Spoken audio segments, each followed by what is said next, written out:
दक्षिण अफ्रीका में मिले कोरोना के नए वेरिएंट से सबसे ज्यादा मौतें हुई है, जिसे लेकर खाद्य एवं औषधि प्रशासन राज्य मंत्री डॉक्टर राजेंद्र शिंगने ने चेतावनी दी है। उन्होंने कहा कि राज्य में नए वेरिएंट को देखते हुए सावधानी बरतना जरूरी है। उन्होंने कहा कि संक्रमण के मद्देनजर कई उचित तैयारियां की जाएगी। आरोग्य विभागाचं जे दर बुधवारी सादरीकरण होते त्याच्यामध्ये सुद्धा आरोग्य विभागाच्या प्रधान सचिवांनी ही माहिती संपूर्ण मंत्रिमंडळाला दिली आणि हा दक्षिण आफ्रिकेमध्ये आलेला नवीन व्हेरिएंट याच्यापासून सुद्धा आपल्याला देशाला आणि राज्याला जागरूक राहावं लागेल। आज जरी आपल्या राज्यामध्ये कोरोना आटोक्यात आलेला दिसत जरी असला तरी मागील काही काळामध्ये आपण पाहतो की याचे नवीन रूपं आज आपल्याला अनेक देशामध्ये त्या ठिकाणी दिसतायत आणि या नवीन व्हेरिएंट नवीन याच्यामुळे तर अनेक ठिकाणी मृत्यूसुद्धा झालेले आहेत आणि अतिशय घातक अशा प्रकारचा हा नवीन व्हेरिएंट असल्यामुळे महाराष्ट्राला इथून पुढच्या काळामध्ये जागरूक राहून या संदर्भात सुद्धा योग्य तो अवेअरनेस आपल्याला राज्यामध्ये वैद्यकीय क्षेत्राच्या माध्यमातून निर्माण करावा लागणार आहे।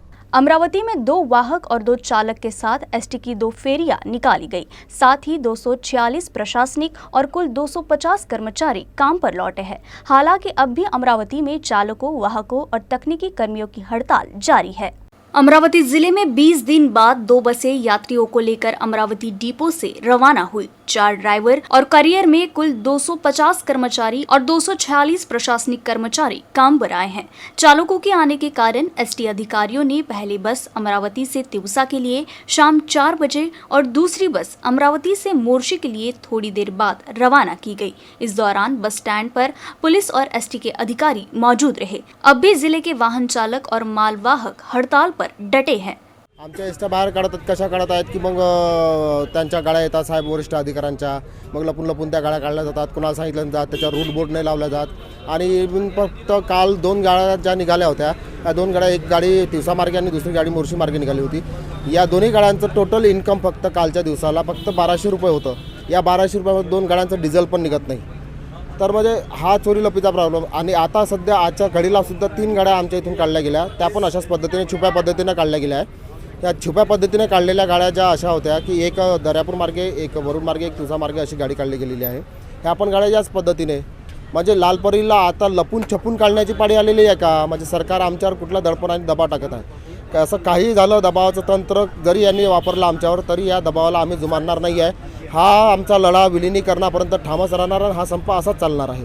अमरावती जिले में मतदाता सूची का संक्षिप्त पुनरीक्षण कार्यक्रम लागू किया जा रहा है। इसके तहत शनिवार और रविवार को विशेष शिविर का आयोजन किया गया। भारत निर्वाचन आयोग ने 1 जनवरी 2022 की पात्रता तिथि के आधार पर तस्वीरों के साथ मतदाता सूची में अपडेशन के लिए विशेष शिविर का आयोजन किया है। इसके अनुसार पहले 13 और 14 नवंबर और फिर 27 और 28 नवंबर को विशेष शिविर आयोजित किए गए हैं। मतदाता पंजीकरण के लिए इस शिविर में जिले के सभी मतदान केंद्रों पर केंद्र स्तर के अधिकारी मौजूद रहे। इन विशेष शिविरों में मतदाताओं को मतदाता पंजीकरण, नाम परिवर्तन, पता परिवर्तन, नाम में गड़बड़ी आदि की सुविधा उपलब्ध कराई गई। इस दौरान जिला प्रशासन ने सभी संबंधितों को शिविर का लाभ उठाकर मतदाता सूची को फोटो सहित अपडेट करने की अपील की है। मतदार यादीचा पुनरीक्षण कार्यक्रम हा या महिन्यामध्ये नोव्हेंबर महिन्यामध्ये सुरू होता आणि काल 27 तारीख आणि 28 तारीख या दोन्ही दिवसाला आज तो सुरू आहे 10 ते 5 या वेळेपर्यंत। किती दिवस आहेत सगळा काय? हा नवीन मतदार यादीमध्ये नाव समाविष्ट करण्यासाठी 30 नोव्हेंबर पर्यंत कालावधी दिलेला आहे। पुढे मागे तो वाढू शकतो, पण 1 जानेवारी 2022 या तारखेला नवीन यादी प्रसिद्ध करण्यासाठी सध्या तरी तो 30 नोव्हेंबर पर्यंतच आहे कालावधी। त्यामुळे 30 नोव्हेंबर पर्यंत सर्वांना असं आव्हान आहे की ज्यांचं नाव समाविष्ट नसेल किंवा काही चेंजेस बदल करायचे असतील नावामध्ये त्यांनी आपला फॉर्म त्वरित भरून द्यावा। काही बदल त्यामध्ये करायचं असेल, पत्त्यामध्ये बदल असेल किंवा नाव कमी करायचं असेल, नाव कमी करण्यासाठी 7 नंबरचा फॉर्म आहे तो भरावा आणि नवीन नाव ॲड करण्यासाठी 6 नंबरचा फॉर्म आपण भरू शकतो। अमरावती शहर समेत ग्रामीण भागों में गुलाबी ठंड महसूस हो रही है। सुबह और रात के तापमान में कमी आने से लोग गर्म कपड़े और आग का सहारा ले रहे हैं। अमरावती जिले में अधिकतम तापमान 31 डिग्री सेल्सियस और रात में 15 डिग्री सेल्सियस तक गिर गया। दिन और रात के तापमान में अंतर के कारण शाम के समय ठंड बढ़ रही है। शाम के समय लोग बाहर निकलने से परहेज कर रहे हैं। ठंड का प्रकोप छोटे बच्चों व बुजुर्गों को झेलना पड़ रहा है। दिन में अत्यधिक ठंड का एहसास हो रहा है। बदलते मौसम को देखते हुए अस्पताल में मरीजों के इलाज के लिए भीड़ उमड़ रही है। जिले में धीरे धीरे ठंड पड़ रही है और विभिन्न स्थानों पर आग जलती नजर आ रही है। अमरावती में कपास जो पिछले साल 5,000 रुपए से 6,000 रुपए प्रति क्विंटल था, वो इस साल 8,000 से 8,500 रुपए प्रति क्विंटल पहुंच गया है। एक तरफ कपास की कीमत पिछले साल की तुलना में बेहतर हुई, लेकिन किसानों को नफा के बजाय नुकसान उठाना पड़ रहा है, क्योंकि मौसम के कारण कपास की फसल पर बूंद अली होने से किसानों को खासा नुकसान झेलना पड़ रहा है। पश्चिम विदर्भ में कपास सोयाबीन के बाद दूसरी सबसे बड़ी फसल है, लेकिन इस सफ़ेद कपास में किसानों का सपना काला हो जा रहा है। वजह है कि किसानों के सफ़ेद सोने पर बूंद अली का आना। दरअसल मौसम के बदलाव की वजह से कपास की फसल को खासा नुकसान हुआ है। आलम यह है कि इस साल कपास की अच्छी कीमत होने के बाद भी किसानों को कपास का बेहतर दाम नहीं मिल पा रहा, जिससे जिले के कई किसानों के माथे पर चिंता की लकीरें साफ दिखाई दे रही है। आमची 5 एकराची पराठी आहे आणि 5 एकराच्या पराठीमध्ये आतापर्यंत फक्त 10 क्विंटल कापूस आलेला आहे। सध्याच्या वेचामध्ये 2-3 क्विंटल किती येईल हे सांगता येत नाही आणि अशातच काही प्रमाणात बोंडअळीचं प्रमाण आमच्या कापसामध्ये दिसत आहे आणि आतापर्यंत आम्ही जवळपास 25 ते 30 हजाराचे फक्त फवारे मारून चुकलेलो आहोत। त्यात खताचा खर्च आणि पेरणीचा खर्च एवढा सगळा खर्च बघता आलेला कापसात आमचा खर्च निघेल की नाही हे सांगता येत नाही आहे आणि त्यामध्येच मिळालेले कर्ज त्या कर्जाचाच परतफेड होत नाही आहे। आम्हाला तरी काय उरणार, तर अशी आमची थोडीशी हलाखीची परिस्थिती यावर्षी झालेली आहे। आता कापूस होत होता 25 क्विंटल, त्याच्यात काय झालं, खत टाकलं, फवारे मारले भरपूर, पण आशा होती का बा भावाच्या आपलं भाव चांगलं होते, कापूस कर्ज मोकळे होऊन जाते। पण ह्या सालात काय झालं, बोंडअळीमुळं 7-8 क्विंटल कापूस आला घरी, ह्याच्या पळगे आला नाही। आता काय करा समजून नाही राहिलं, असं वाटते का काय करा आणि काय नाही। भाव कसा आहे, आता मागं भाव वाढला, अजून अंदर आणला।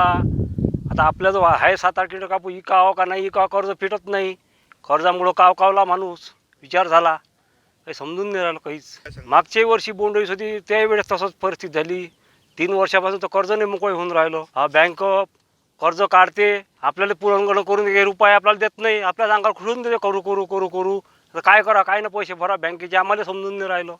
अमरावती के साईनगर में रहने वाली वृषाली काशीकर के मृत्यु के बाद उनके देह का दान किया गया। काशीकर दंपति ने अपनी जीते जी ही मृत्यु उपरांत देहदान का संकल्प लिया था। अल्प बीमारी के बाद जब 63 वर्षीय वृषाली काशीकर का निधन हो गया तो परिजनों ने उनके देह को पंजाबराव देशमुख मेडिकल कॉलेज को सौंप दिया। मृत्यु के उपरांत शव पर अंतिम संस्कार के बजाय देह के दान किए जाने की सराहनीय पहल बढ़ रही है। देहदान के पीछे कई तरह की वैज्ञानिक सोच होती है। उन्हीं में से एक है मेडिकल की पढ़ाई करने वाले छात्रों को अभ्यास के लिए सही मदद होना। हालांकि देहदान का निर्णय लेना सराहनीय जरूर है, मगर उसके लिए साहस भी चाहिए। अमरावती के साईनगर में रहने वाले काशीकर दंपति ने ये वर्षों पहले साहसी निर्णय लिया था। पर्यटन के व्यवसाय से जुड़े मोरेश्वर काशीकर ने अपनी 63 वर्षीय पत्नी वृषाली काशीकर की अल्प बीमारी के चलते मृत्यु होने के बाद जिले के ही पंजाबराव देशमुख मेडिकल कॉलेज को उनके देह को सौंप दिया। मोरेश्वर ने खुद भी देहदान का संकल्प लिया है और औरों से भी इसी तरह का संकल्प लेने की अपील की है। ठरवलेल्या इच्छेप्रमाणे आम्ही तो तिचा देह doctor Panjabrao Deshmukh medical college Amravati इथे देहदान केलेला आहे। माझी अशी पूर्वीपासूनच इच्छा होती की मेडिकल कॉलेजमध्ये शिकणाऱ्या विद्यार्थ्यांना प्रत्यक्ष देहावर प्रयोग करता यावेत आणि ते त्यांना मिळत नसल्यामुळे माझी संपूर्ण समाजाला अशी विनंती आहे की आपला देह निधन झाल्यानंतर तो जाळण्यापेक्षा तो या लोकांना दिला तर या समाजाला त्याचा फायदा होईल। तरी आपण सर्वांनी याचा गांभीर्याने विचार करावा अशी मी आपणा सर्वांना विनंती करतो। महाराष्ट्र तीरंदाजी संघ ने अमरावती में एनटीपीसी की 38वीं सब जूनियर तीरंदाजी प्रतियोगिता का आयोजन किया। 30 नवंबर तक चलने वाली इस प्रतियोगिता में देश भर से 1000 से अधिक प्रतिभागियों ने भाग लिया है। तीरंदाजी के इस खेल में रोजाना 300 खिलाड़ी इस जगह पर अपना हुनर दिखा रहे हैं। पहले ही दिन महाराष्ट्र की टीम ने स्वर्ण पदक जीतकर प्रतियोगिता की अच्छी शुरुआत की। महाराष्ट्र तीरंदाजी टीम अब तक करीब 12 स्वर्ण पदक जीत चुकी है। बडनेरा विधानसभा क्षेत्र के कर्तव्यपरायण विधायक रवि राणा ने रविवार को राष्ट्रीय तीरंदाजी प्रतियोगिता का दौरा किया। महाराष्ट्र तीरंदाजी संघ की ओर से अधिवक्ता प्रशांत देशपांडे और अखिल भारतीय तीरंदाजी महासंघ के सचिव प्रमोद चांदूरकर और उनकी पूरी टीम ने विधायक रवि राणा का गर्मजोशी से स्वागत किया। उन्होंने हर राज्य के खिलाड़ियों से भी मुलाकात की। रवि राणा ने खिलाड़ियों के साथ तीरंदाजी कर देश भर के खिलाड़ियों का मनोबल बढ़ाया। विधायक रवि राणा ने भी चल रही राष्ट्रीय चैंपियनशिप के लिए 10 लाख रुपए का निधि दिया। इस मौके पर रवि राणा ने कहा कि राष्ट्रीय स्तर पर प्रतिस्पर्धा बढ़ाने के लिए सभी को पहल करनी चाहिए। इसके लिए मैं हमेशा मदद के लिए तैयार रहूंगा। इस प्रतियोगिता के समय विधायक रवि राणा, हनुमान व्यायाम प्रसारक मंडल के प्रमुख सचिव और पद्मश्री प्रभाकर राव वैद्य, महाराष्ट्र तीरंदाजी संघ के अध्यक्ष अधिवक्ता प्रशांत देशपांडे, प्रमोद चांदूरकर, प्राध्यापक संजय तिरथकर, माधुरी चेंडके, श्रीकांत चेंडके, एडवोकेट दीप मिश्रा, विनोद गुहे, एडवोकेट चंदू डोरले, मनीष जोशी और डॉक्टर श्रीरंग ढोले, कमल किशोर मालानी, साथ ही संगठन के पदाधिकारी और खिलाड़ी उपस्थित थे। मस्त राहते हे एकमेकांचे स्कोर करतील. अच्छा, आपण नाही करणार. हे करतील, तिचा स्कोर ती लिहिल, तिचा स्कोर नाही. ते त्याच्यातही आम्ही ठेवलं असं की या टार्गेटचे पोरं याचा स्कोर करतील आणि याचे तो स्कोर हे करतील. स्कोरवर फक्त लक्ष देतील काय चालू आहे. क्रॉस चेक करतील. त्याच्यामुळे डिस्टन्स बघते आपण. आता हा 20 मीटर, त्याच्या 30 मीटर झाला. हा इंडियन राऊंड आहे. याच्या अगोदरचे जे होते ते 60 आणि 50 मीटर.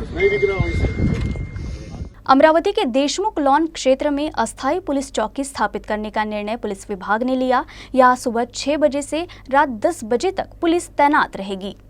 अमरावती के देशमुख लॉन क्षेत्र में पूर्व में मंगलसूत्र चोरी की कई घटनाएं हो चुकी है। इसमें भी 4 दिन पहले ही चोर ने एक महिला को चाकू का सीधा भय दिखाकर उसका मंगलसूत्र छीन लिया था। ये क्षेत्र नंदगांव पेट थाने की सीमा के भीतर है और नंदगांव पेट से 10 किलोमीटर की दूरी पर होने के कारण पुलिस से समय पर मदद मिलना संभव नहीं है। इसलिए पुलिस आयुक्त डॉक्टर आरती सिंह ने देशमुख लॉन क्षेत्र में एक अस्थायी पुलिस चौकी स्थापित करने का निर्णय लिया। रविवार को चौकी शुरू हुई। यहाँ सुबह 6 बजे से रात 10 बजे तक पुलिस तैनात रहेगी।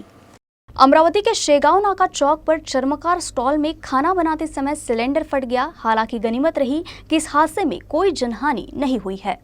अमरावती शहर के शेगांव नाका चौक पर इंजीनियर भवन के पास एक टेनरी स्टॉल में खाना बनाते समय सिलेंडर फट गया। घटना शुक्रवार रात करीब 10 बजे की है।